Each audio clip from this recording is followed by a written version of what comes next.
Going on, YouTube? Hope you all are having a good day today. I wanted to share another little vlog on something that happened to me about a year and a half ago. The title of the video was did have a blowout on my steer tire on the passenger side, and it was a pretty interesting experience. Something I've never experienced in the 17 years that I've been driving, and I never ever want to go through it. So the question that comes in mind for most people is, did I do a pre-trip? That's one of the things in the trucking industry where I really kind of sometimes agree and sometimes don't disagree, but I kind of really hate. Because the moment that something happens, well, the driver didn't do a pre-trip. That's not always the case. So just to give you a little bit of background on what happened, I was in Weatherford, Texas. I woke up, brushed my teeth, went to the restroom, got your coffee, all that good stuff that you do before your day. I did my pre-trip, checked oil, no leaks. I checked all my tires and all that stuff. But let's just focus on this particular issue, which is the tire. This tire was a Bridgestone Ecopia Low Pro 22.5 inch rim tire. It was maybe about 11 months old or so. Still had 17/32 of tread. Everything looked perfect. It looked like a brand new tire. No damage on the sidewall, no wires exposing, no holes, no rips, no tears, nothing. It looked normal. I checked it with the gauge. I usually air them up at 110 psi all year round. That's what I've been doing for years, and it's always worked out very, very well. And so I went around about my day. Started driving, went through Dallas, no problem. And right around when I was a little bit east of Van, Texas, on I-20. All of a sudden, boom, out of nowhere, and it was like, "Ugh! Holy crap!" I'll tell you one thing right now. I've been driving for a while. I consider myself an experienced driver, and I know it at all.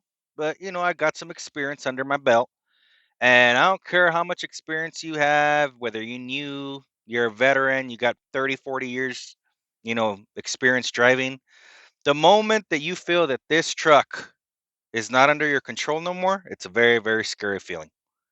I got pretty wound up to where, thankfully, I was able to keep it upright, not in the side of a ditch somewhere or flipped over, and it could have been so much worse.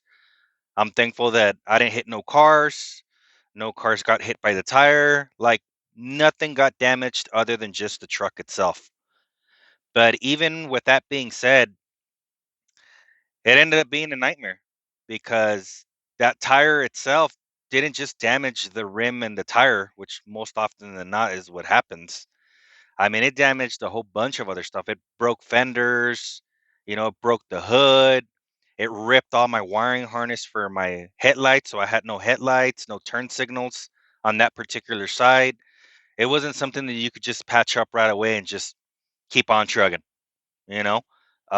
So what I did was I called the shop that was about 25 miles or so away from me. They're in Tyler, Texas. They're Texas 18 Wheel Services. I've actually been using this shop right around when they opened. I think they've been in business like around 5 years now or so, and they're a really good group of guys. They charge a fair price and they do pretty good quality work. And finding a shop that does that now in these days is very difficult because you know everything's expensive, and pretty much when you break down on the road, you're at the mercy of wherever you're at, whatever shop you're close to. Thank goodness that I was close to a shop that I've used in the past before. I called them up. They brought me a tire and a rim to just be able to get it to the shop. They handled everything for me. They called the insurance for me because it wasn't, an insurance event. Thankfully, the insurance covered it because it ended up being more than what I thought it was going to be.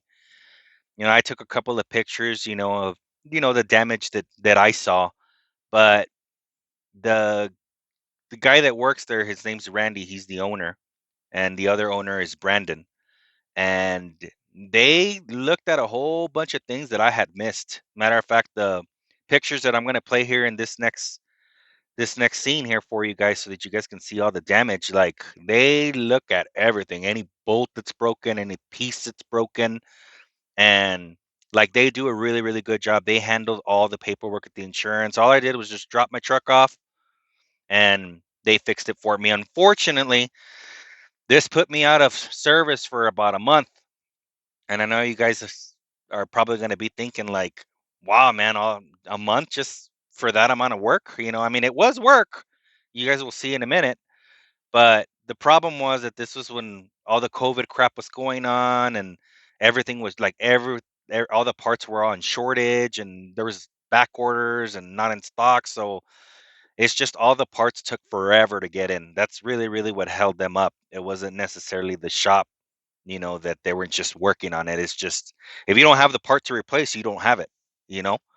But I wanted to shout them out because they did a very, very good job for me. They work on pretty much every engine and semi trucks and trailers and brakes, and I mean these guys are pretty crazy at what they do. Matter of fact, I don't have no pictures to show you or anything, but I remember that this one truck was in there when they were working on my truck, and the whole floorboard was like rotted away.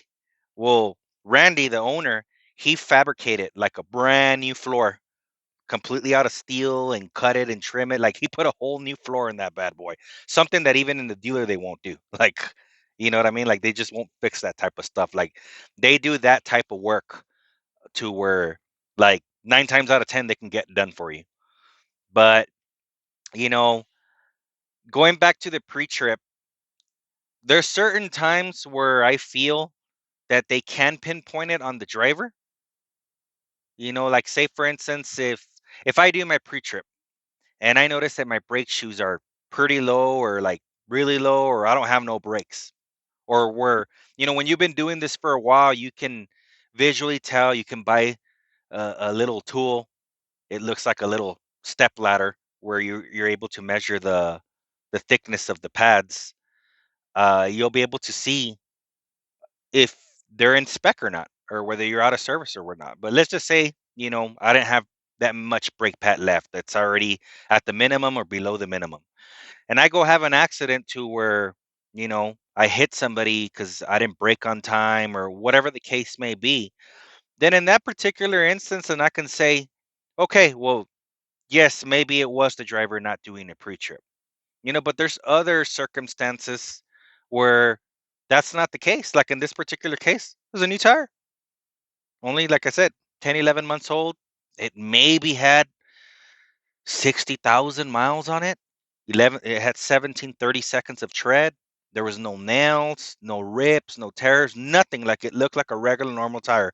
I checked it with my air gauge. It was at 110 psi. And all of a sudden it just blows up out of nowhere. Is that really going to be back to the driver? Well, you failed to do a pre-trip. That's not the case, you know? So that's really one pet peeve that I have with the trucking industry sometimes, that they automatically want to blame the driver. And sometimes it is the driver's fault. I'm not going to say it's not, but sometimes it isn't. If you check all your lights and the taillights on the trailer are working, your turn signals are working, everything is functioning the way it's supposed to be. You're driving down the road. Let's just say you've been driving 3, 4 hours a day. I'm sorry, 3, 4 hours that day, and they go out. You're not going to know that they went out until you stop, right? To go to the restroom or get some coffee or whatever. Is that I didn't do my pre-trip? I actually had one time that a DOT officer stopped me precisely because of that. And I told him, look at my log. I've been driving for 3 hours. When I left, they were working. There is absolutely no way for me to know that my taillights on my trailer are not working while I'm driving. I would have eventually noticed it when I pulled over for coffee or whatever when I did my walk around, but it's not always necessarily the driver's fault, And another thing is to do a detailed pre-trip. Like if you were to do a detailed pre-trip every day, we're supposed to do a pre-trip every day, in which most drivers do. Maybe what, 15, 20 minutes, even maybe even 30 minutes. There's no way that you're going to cover every single component that's in this truck. There's no way. There's too many air fittings, too many wires, too many bolts. Like if you were to do a detailed pre-trip, you're gonna take 2, 3, 4 hours, and the reason why I tell you is because I know, maybe about once a week, definitely when I'm home, at least once when I'm home, that's exactly what I do. I put my coveralls on, and I check everything on it.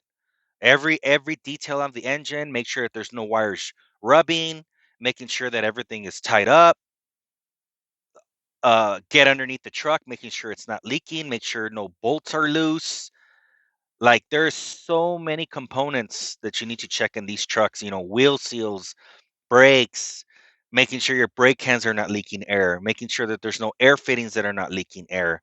There's just there's just too much to check in an everyday basis right before you're going to start rolling. I mean, we're limited to time. We got 14 hours a day that we can use in our logbook, 11 hours of driving. And whenever you're doing your pre-trip, for instance, let's just say you do a 30-minute pre-trip for those of you that are not in trucking, that means that you now have 13 and a half hours to get those 11 hours of driving. So if I take 3 hours to do a pre-trip, well, now I condense my logbook down to only 11 hours, and you're not going to be able to drive those 11 hours because then you still have to stop for a 30-minute break before you have 8 hours of driving, and it just gets complex. You gotta have time management to be able to make money, especially right now. Rates suck. Fuel is $4, 4.50, $5 somewhere, in some places around the country. Like, it's hard. I mean, my truck has 150 gallons on each side. You usually can fill it up with maybe about 220 or so is what it actually goes in there. But you're talking about, 800, $900. So you gotta be able to save money, and I do everything on my truck for the most part, unless I don't have a tool, or if I flat out just don't know how to do it. That's when I usually get the shop involved. But most of the time, I pretty much know how to work on my truck, all the ins and all the outs. It's just maybe not having the tools or the place. Like, for example, if you're gonna do an overhead on your truck, where I park at, it's just nothing. It's just a dirt lot, so you can't open up your valve cover and expose the engine to dirt in the air. You got to be in an enclosed environment, in a shop environment, to where you protect any contaminants in the air from getting inside your engine. You know, Dirt is a big, big no-no inside an engine. That's what you don't want, any type of contaminant. So I just wanted to share this little video with you guys on what I went through. And just in case you guys were thinking, before I even forget, it ended up being $15,000 to fix this truck. 15 grand. Thank goodness I had, you know, insurance, and the insurance took care of it for me. But they didn't give me the money when I was at home. I lost a month worth of revenue. So at the end of the day, even if you have insurance or not, and I'm sure some of you guys have gone through it with a personal vehicle, you always lose to a certain extent. They might pay your car off, but what if you were already almost going to pay it off? And now you're left without a car, and now you got to go get in debt with a new car and start making payments all over again. So no matter what, you always lose to a certain extent. But you got to take what you can win on, and you got to take what you can lose on. That's just the way the industry is. But um, that's pretty much what I got for you guys today. If you guys are still watching the video by this time, I appreciate it. I'm a brand new YouTuber. I'm learning along the way. By no means no expert in filming and editing, and it's overwhelming to say the least. I have a whole new level of respect for people who do YouTube videos, because it's not easy. It's not easy when you're talking to a camera, which is your audience, but while you're doing it, it's just talking into a camera. And when you're not used to it, it's something that's hard to do. And the editing, oh my God, it's like there is so many things that you can do on these videos where I don't even know where to begin. I'm pretty much doing the same thing you guys are doing right now. Is I get on YouTube, and how do you do a thumbnail? How can I do this and edit in this editing software? And how do I do that? And I'm learning along the way, but there is one thing that I am sure of. You weren't born knowing.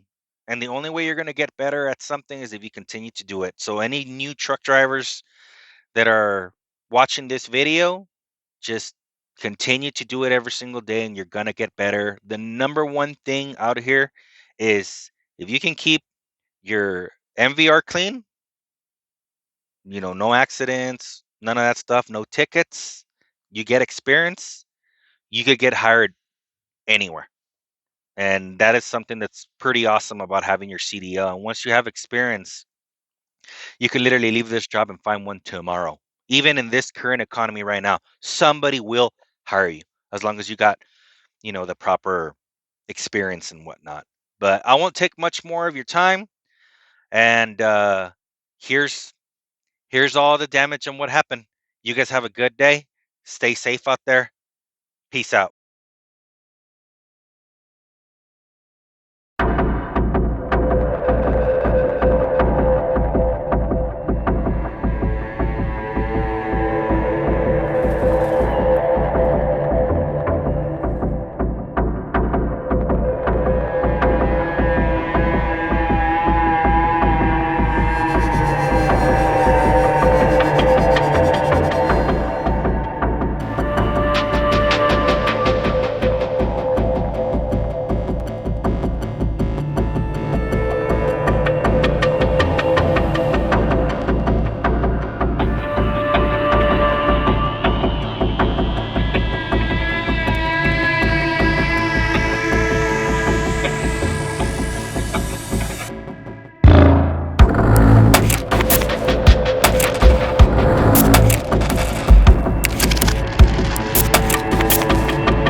P.S.